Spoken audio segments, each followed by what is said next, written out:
To the family of this beloved young woman, Sister Shakiri, Brother Keyshawn, Eva, Jennifer, Keyshawn Jr., Vance, Monique, Maya, London, Shyla, George and Anna, and all of the other beloved friends and family. It is indeed both a sad occasion and yet one of the celebration of this extraordinary life. The grief is deep and real. It should never be dismissed.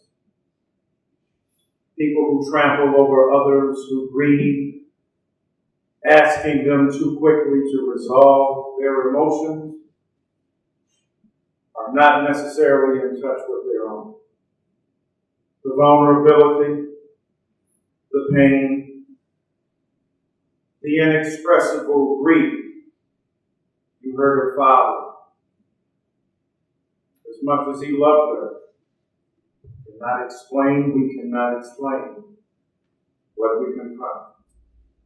And yet what we do know is that she lived a full life in such a short span, and in brief scope, touched so many more that can even be here today.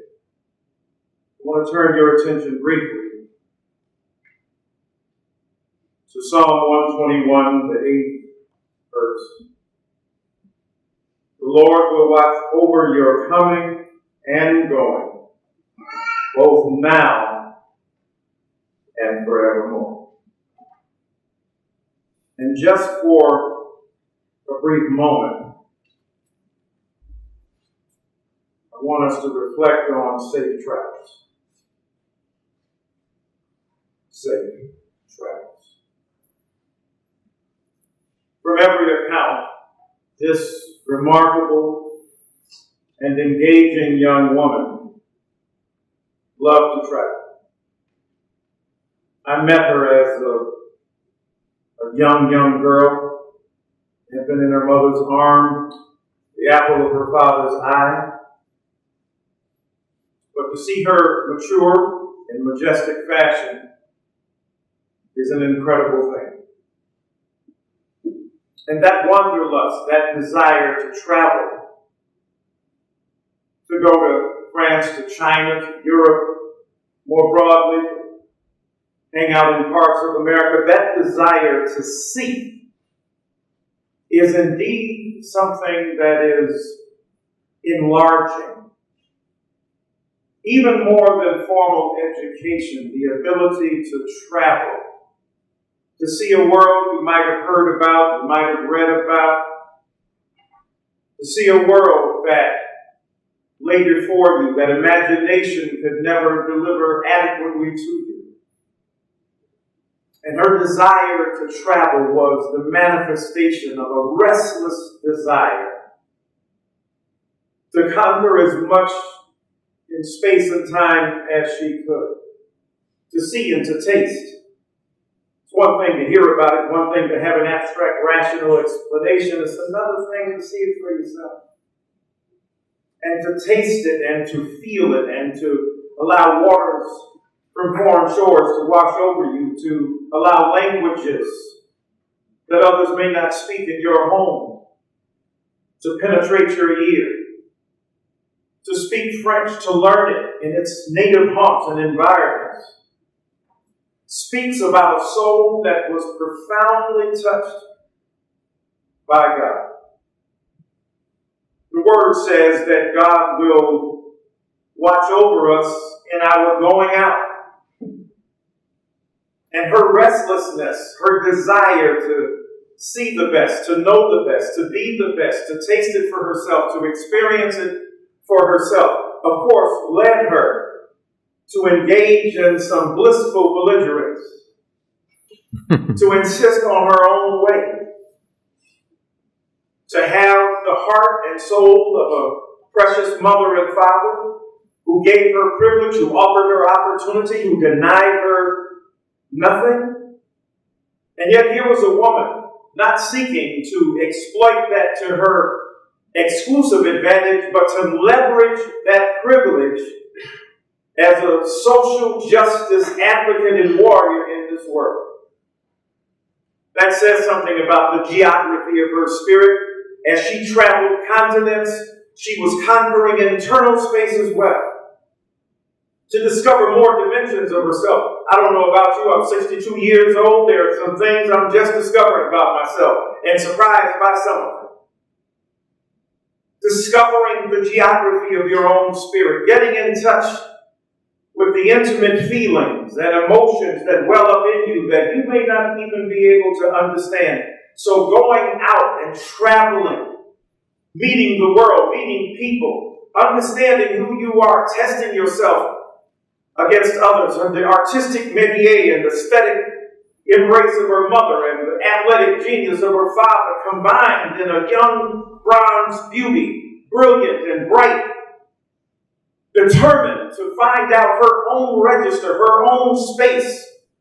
And I don't care who you are as parents, and I've got 3 children. I don't care who you are. You do not know the intimate negotiations of another spirit or soul. Father, or mother, or sister, or brother, or cousin, or aunt, or grandmother, or grandfather. There are regions of possibility locked inside of every human being, as it was in mine. No guilt is necessary, no recrimination about what might have been done or been said. The beautiful freedom that Shakiri and Keyshawn offered this brilliant, beautiful young lady, the intimate network of affiliation, the family, the kinship that gave her a birth, that gave her a womb, that gave her an inspiration, was all for her to be able to claim it. But you don't know it until you experience it. You don't know it until you find out what you don't like. You don't know who you are until you discover who you are not. Said she was playing Kanye, everything I am. And everything I'm not, he said, made me everything I am. But you don't know what you aren't until, as a sculptor, you chisel away what you don't want until you see the figure left before you. And so her wanderlust, her desire to travel is a metaphor for leaping out there, being brave. Her name means brave and confident. And in a world where black women are not taught to assert themselves because they will be eviscerated or destroyed or challenged or seen as not necessarily kind or generous or gracious, she lived the full freedom that her parents bestowed upon her and that her God gave to her.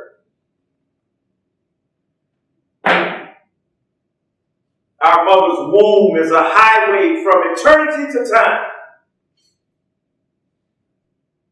Our Father's creative and majestic movement is a means of God creating a life here on earth. Nobody owns another human being. But you are allowed to give them the space to tattoo their bodies, to shade their minds, to express their spirits, to write their own story. How beautiful that is. God watching over her as she went out. The word says God watches over us as we come back. Her returning home. And home is not just a physical space. Home where you feel comfortable. Home where you're accepted. Even if you argue with the folk there, even if you have disagreements with your kinfolk, you are at home when you have the freedom to articulate your truest beliefs. And there will be pain. Can you imagine at 25, 24, 23, trying to discover who you were? Reflect on your own life. Learn and remember how difficult that was. The challenges you faced. Look at the grace with which she negotiated complexity and contradiction. The forces of hurt and pain and not being understood and seeking to be understood even better. But most especially coming home to discover who I am again, afresh. It's a constant gratification. You got to constantly say who you are. But above all of that, God watching over her, this woman who loved languages, this woman who loved to travel, who loved sports, who loved to be alive, who loved her friends, who spoke to them and talked to them, who loved her folk. Look at the intergenerational communication. So rare these days because everybody's in their own mind and in their own lane and doing their own thing. And yet her beautiful witness, her determination to be herself in the midst of it, and to lay claim to that without apology or excuse. And to insist that no matter what your judgment was, she would be who she was. Oh, that's a freedom. That's a rare freedom that too many of us, because of fear or doubt or uncertainty, don't claim. Her own father said, that fearlessness, that bravery, that courage, derived it from mother love and from father support, from family. We don't know the internal dimensions of distress that all of us have to endure. You know yourself the dark places and spaces and regions and chasms of your heart that you don't want nobody to know. Afraid to even tell yourself. And yet part of her courage, part of her brilliance, part of her bravery was to fight through it all. So don't let nobody tell you about who you knew this woman was. The same way she fought against people trying to assess and to judge her family, to put titles on them, to restrict what they were, to look at them from the outside and to judge them. No!